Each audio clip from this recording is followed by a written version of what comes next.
Title IX doesn't define sex. Sex is defined by gender identity, and that's the debate here. If you were born as a male or a female, then your sex is therefore defined. There's wiggle room in Title IX.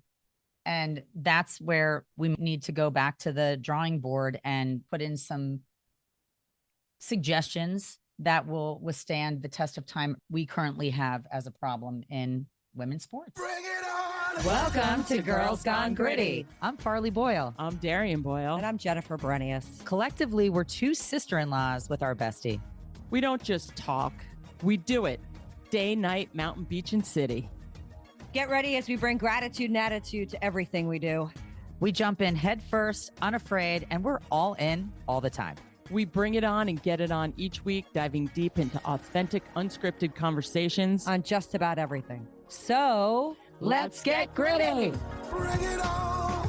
Bring it on! Don't wait until tomorrow. Hi there, and welcome to Bring It On Studios. I am with my gritty girls, Darian and Jen, and we have an exciting episode for you today. We are going to be discussing our top three, along with the great debate of transgender athletes in female sports. Which is going to be an exciting topic to cover because it's a nuanced situation that we want to have our listeners question. So our top three, Oz Vision turns the Emerald City turquoise. The University of Berkeley announces an innovation in processing site. They are looking at a grid that we don't understand, and it's going to help figure out why people are blind and bring sight back. I am all for in that. Anything having to do with science that can benefit anyone who has eye problems or health problems. It's amazing. All right, number two, put the water gun down. Senior assassin is back again, much to the chagrin of the police departments in Florida. If we had better gun policies, I don't think that this fabulous event that seniors in high school look forward to would be so scary. I think people are terrified when they see a gun, and some of these automatic water pistols are pretty realistic looking. So for all of you that are listening and don't know what senior assassin is, all the seniors, they have water guns, they wear swim goggles, and what you do is go around and nail the person who doesn't have their goggles on. So it's called the senior assassin. And some people put money into the pot. And as people kind of get bounced off of the list because they were assassined, the winner wins the big purse. I don't know if they do that in the high school where my nephews are down in Manasquan, but it's fun for the kids. But when you see people running around with water guns, it's scary. There's safe places. They can't get hammered while they're playing a sporting event or when they're at a school event.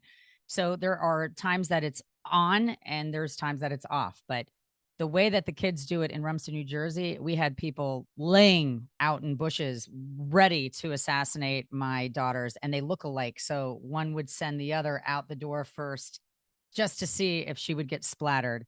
And it's good fun. It's just unfortunate that it revolves around guns. I think it's a great opportunity to have something fun for your senior class. But as a parent now, I understand the stress of having young kids run around with water guns and driving and looking and not paying attention. So if your child's out there playing senior assassin, just have a conversation with them. Number one, Shador Sanders, slighted or outright punked? What happened with the NFL draft, guys? No one wanted to inherit all that baggage. I mean, the Lambo driving, thinking he's Dion and he's not, he by default, he's a Sanders, but boy, that's a lot of luggage. Samsonite. Well, he was supposed to go, he's supposed to go number 2, second pick. He went 144. He went in the 5th, and there was already a quarterback that was picked before him. So he's going on to a team where they have 5 quarterbacks with the Browns. So good luck. When he gets there, he's either going to throw down and prove them all wrong, or like he said, eat some humble pie and go womp, womp, womp, and might not even get a snap. Yeah. Well, only time shall tell. But you definitely recognize that Deion Sanders definitely raised a diva. Whoa. Those are our top 3 this week, everyone. And we are going to now dive deep into a conversation that's happening really across the planet as to our transgenders in our athletics. And, we're going to cover this topic in a way that is, very respectful and understanding of the differences that we all have, and just trying to make heads or tails of what you think of it and get people to talk about this topic that is out there for the masses. I happen to be the mother of 3 girls that play D1 sports. And I think from a physiology standpoint, anatomy, anatomical, if my daughters were playing against a male that became a female, I would be concerned because they just are stronger, faster, more powerful in so many different ways that it can pose as a threat.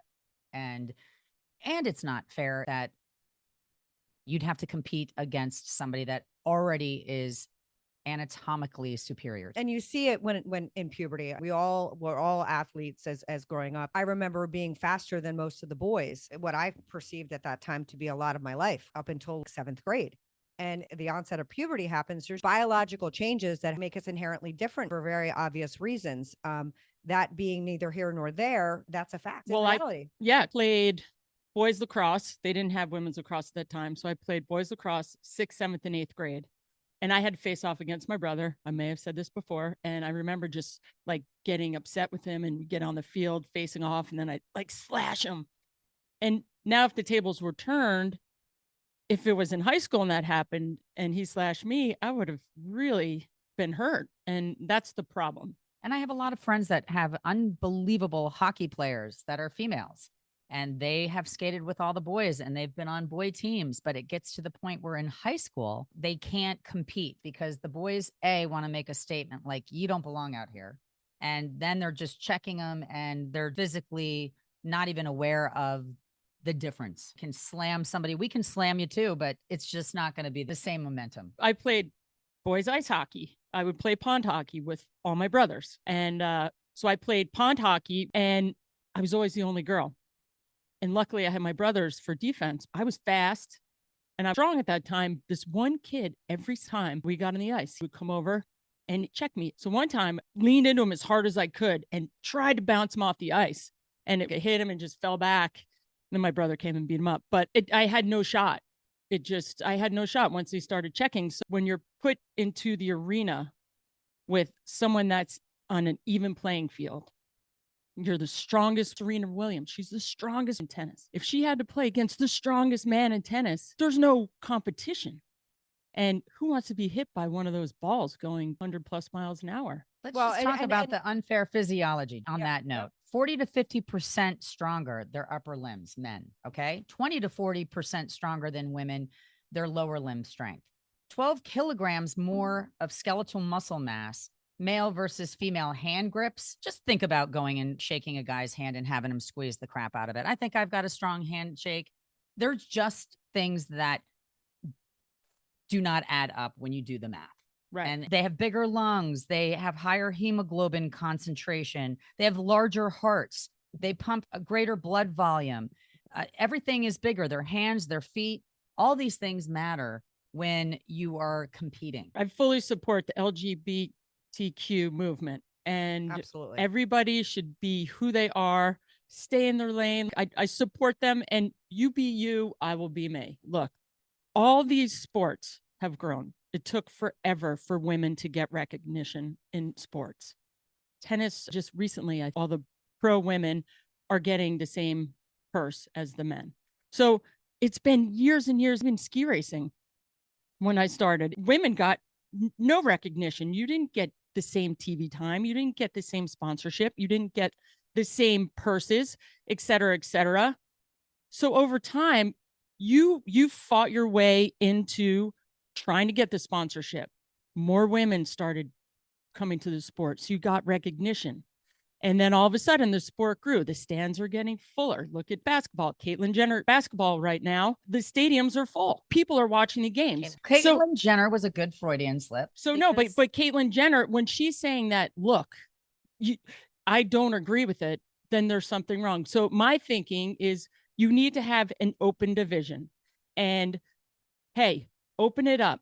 And who are going to be the pioneers? Will it be Leah Thomas that comes and said, I'm going to go there's a transgender category. Maybe there will only be one swimmer, but then there'll be two, then there'll be three. And it's building the sport, being the pioneer. Hey, offer that division. And then eventually it will be in the Olympics. I know they talked about, we don't want to go have our own event and not have anybody in the stands and not have a prize, not have a purse. Build it. If you build it, they will come, and it will come. Give them the respect that they deserve, and an open division, whatever you have to call it. They Well, just and need it's- they need the numbers. And they need the You numbers. know, and- for athletes, like they need Right, but it will team to come. compete against. But You they- know, but that's- somebody to swim against. But that's the same thing that happened with women's sports. Let's be honest. Darian referenced earlier that, when I started high school, which was longer than I'd like to remember, but we didn't have a girls soccer team. It's taken generations of things to change and be equitable and fair. And the women didn't have divisions to play in. So they would try and compete in the boys divisions, but it was inherently unfair to try and compete post-pubescent in that male division. So through time, through the Billie Jean King exhibition of the Battle of the Sexes, that was 73. It's evolved over the last 50 years. And I agree completely with you. If we had a separate division for the transgender population to participate in, that would grow just as the female division has grown. And the Right. popularity would become as interesting. They're an athlete doing amazing things for their individual sports and raising awareness as to the equality that we all deserve as human beings, regardless of what you affiliate yourself with. So I couldn't agree more. And I think that It's a sports shame are it's what a they lag are. right now, though. That's the Yes, hard part. it is. If you're a phenomenal athlete, whether you're a transgender or not, and you don't have people to compete against, Mhm. they're talented and they've worked just as hard. So it's a conversation, and this is where the narrative becomes tricky, because they are equally as superior in their sport, and they don't have a big group of athletes on the same page to go against. But they will come. That's the thing, is how Eventually. go 5 years ago. Nobody heard of a transgender. Well, maybe in 2022, 2023, it became more prevalent. The but- 1970s, Renee Richards was the first tennis player. You know, she was in the doubles final at the US Open. Actually, and the USTA required hormone testing in 1976.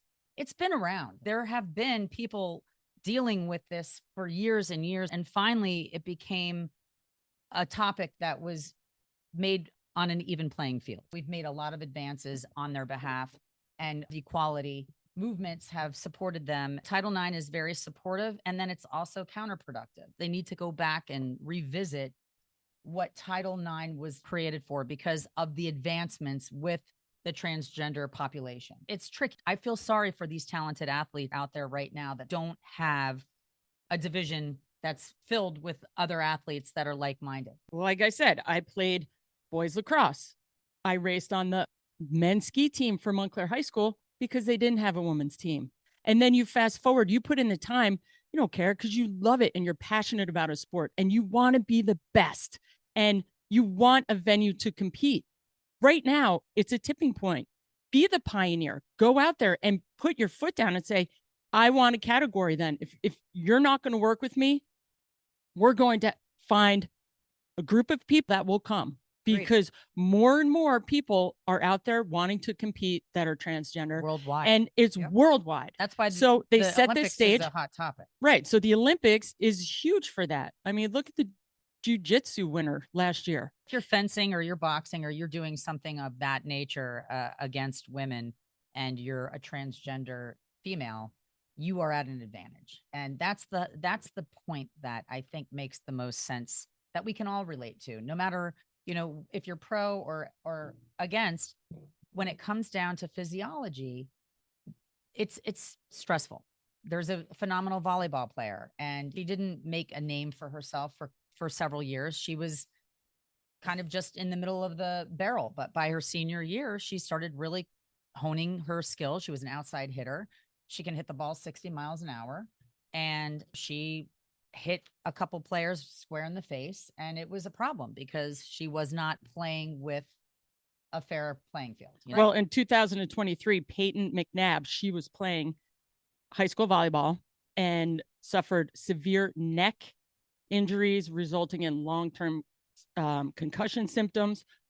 partial paralysis. This was in North Carolina high school, and she's still recovering from her injuries. And it's because she played against that transgender you were speaking Blair about, Fleming. and everybody knew about Blair, and they were afraid, but they were afraid to speak up.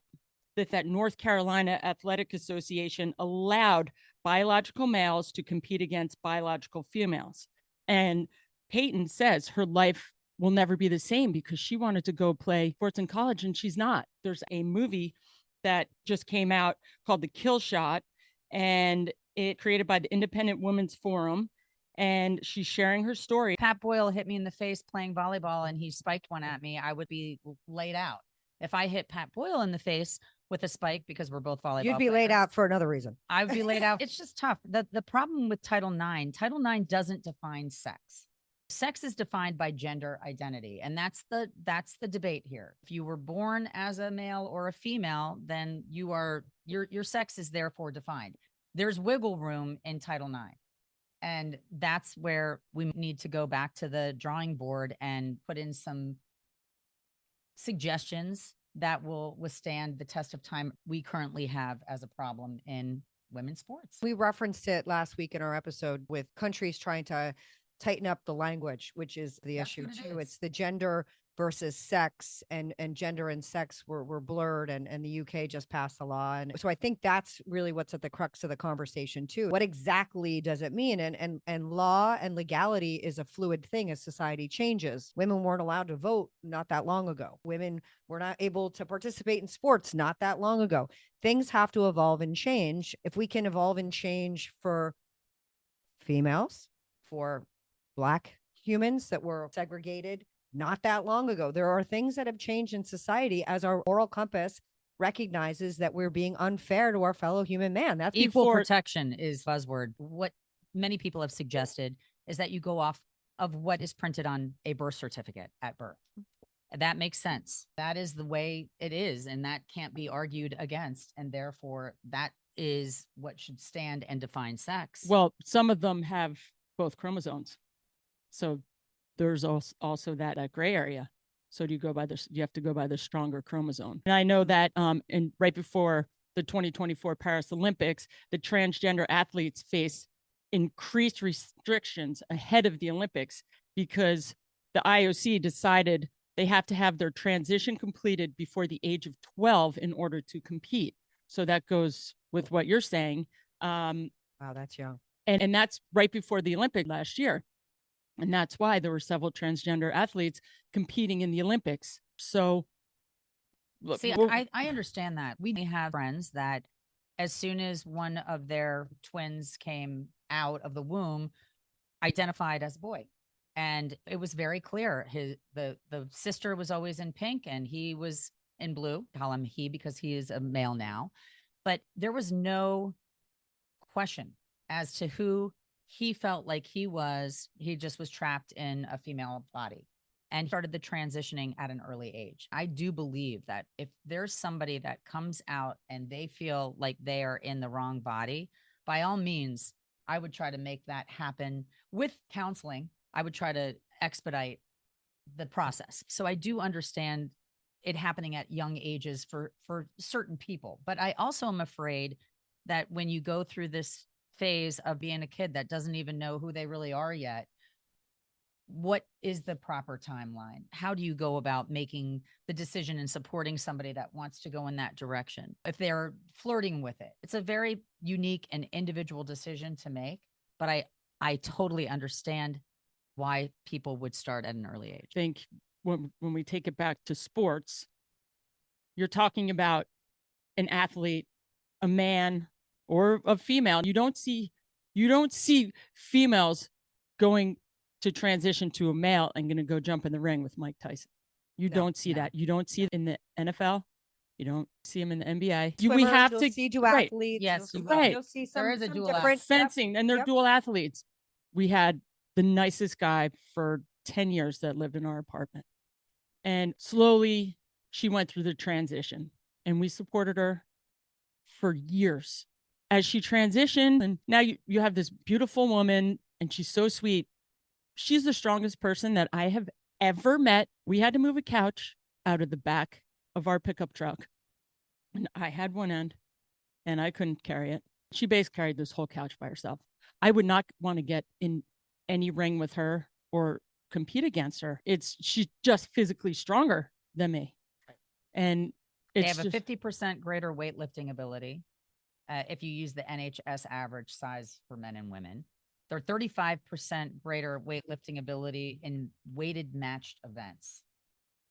These are men you're talking yes, about. Yes, this is men. Okay. This is like 10 to 12% faster for running and linear swimming events, 20% better in jumping events. The statistics are real. And if you look at, if you're delineating men and women for the moment, most of the world records are held by men. There are a few that are not, but from a physicality standpoint, if you just look at the stats, we make this purely about math. It's proven that they just are the stronger of the two sexes. They can't have children. And our pain thresholds our might be a thresholds are much better. Right. And we definitely have an endurance component. I think there's a world record holder for circumnavigating the globe and sailing. That's held by a female, at least at the last stat that I saw, which can be dated. But there are places where women can excel. Again, to Farley's point, coming back from a physicality standpoint, there's a major difference. And to Darian's point, the transitioning from male to female or female to male, regardless, is not one that is ever easily taken. The individuals that are choosing to do this are amazing human beings.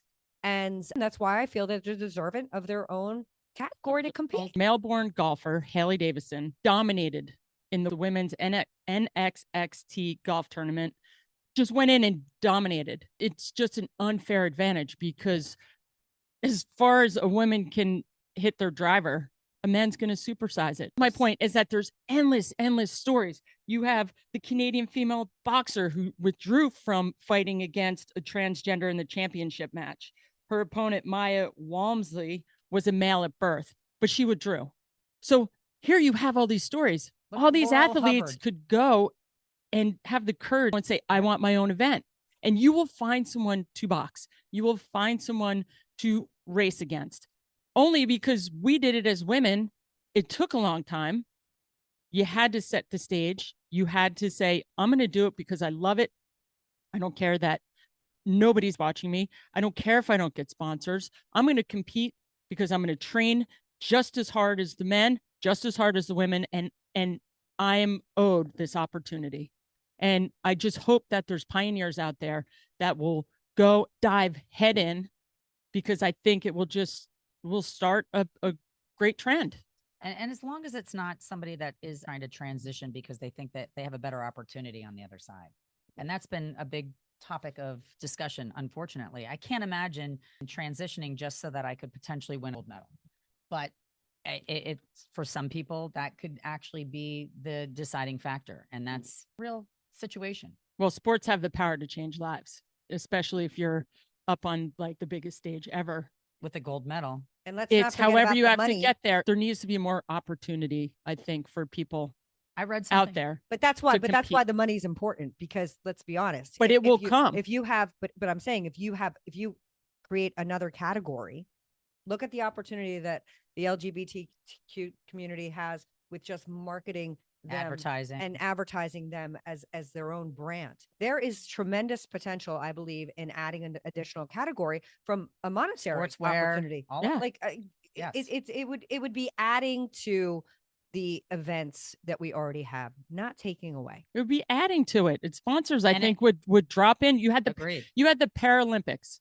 They have never gotten airtime. They were underground, and the athletes still showed up. They didn't care who they were competing against. It was just building it. And they kept coming, and there were more events. It's like building a new sport.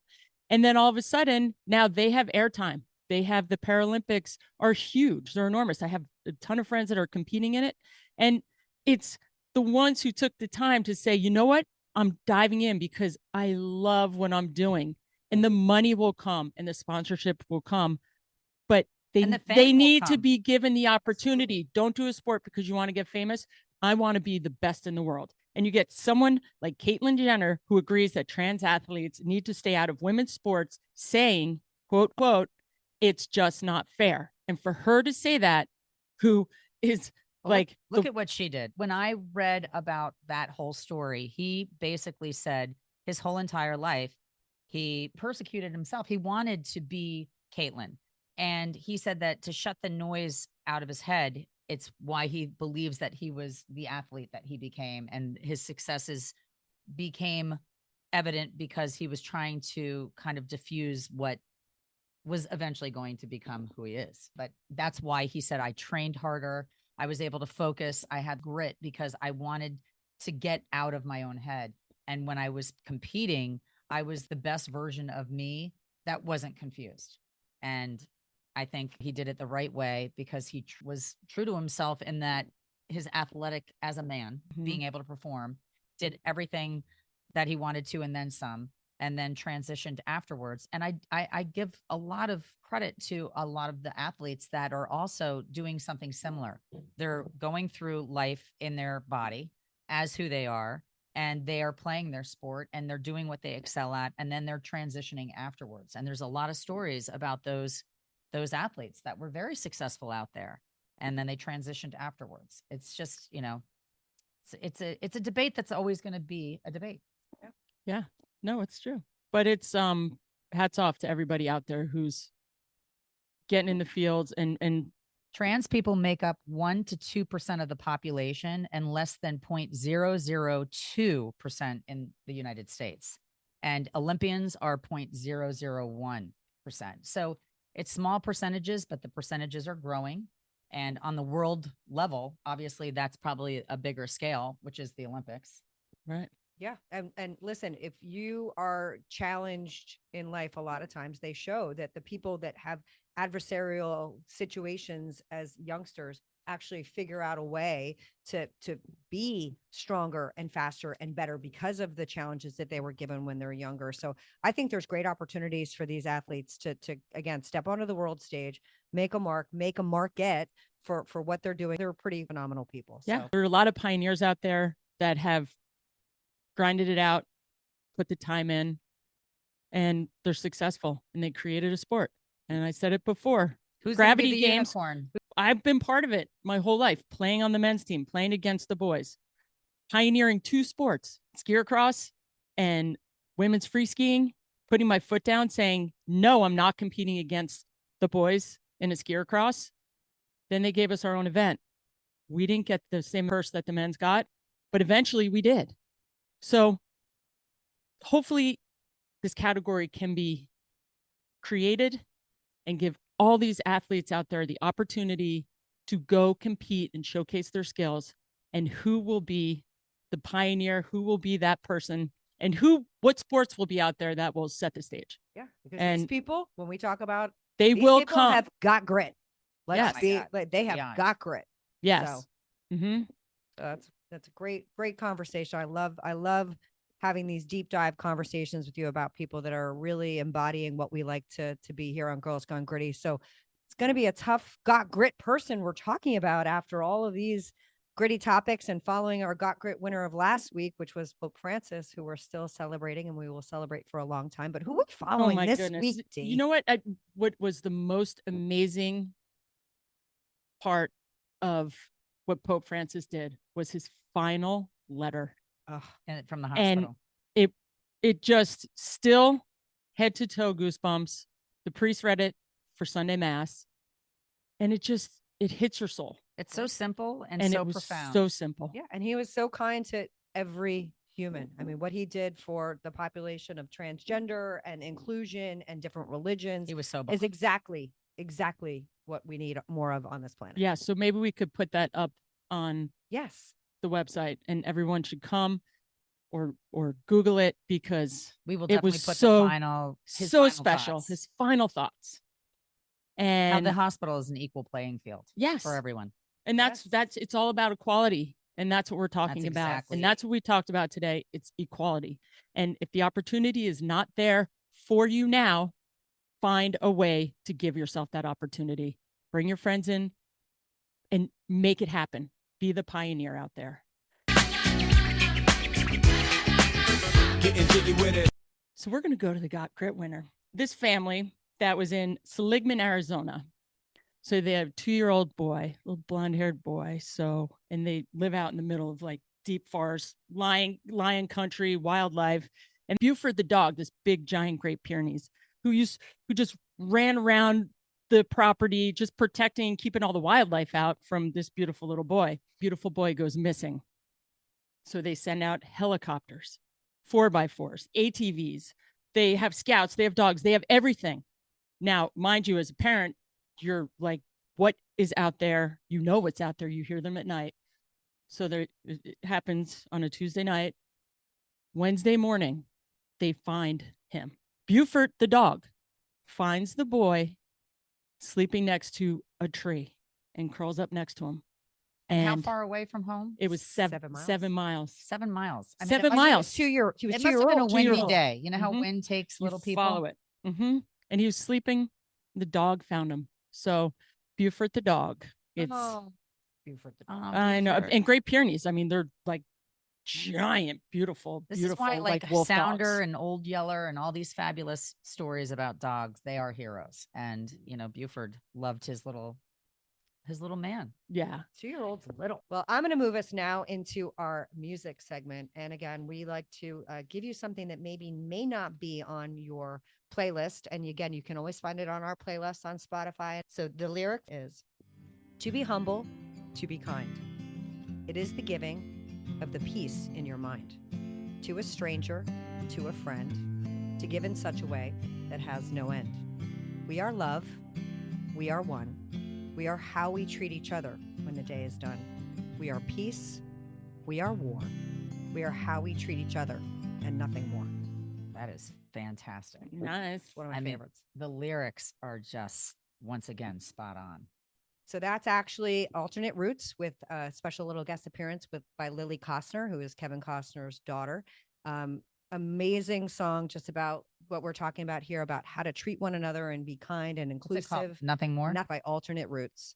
And it's just a great song to put in your ear when you need a little happiness and a little bit of compassion for others in your life when you're going through tough times or you're going through great times. It's all about the connections we make with one another. And hopefully we connected with you today on our episode and you feel connected to have good, meaningful conversations with people that you love, know, trust, with people that you don't know, don't love, and don't trust, and get a little closer to the people that you come into contact with every day, because you can make the world a better place. I will make sure to post Pope Francis's final thoughts because truly it echoes the song. It echoes our episode today on transgender equality and the great debate in female sports. And thank you so much for joining us. So next week, we're going to talk about the blackout chaos, the huge power outage that hit Spain, Portugal, and France, and why we think it happened, and what would we do in a similar situation. We have to have plans. So tune in next week when we try to tell you a little bit about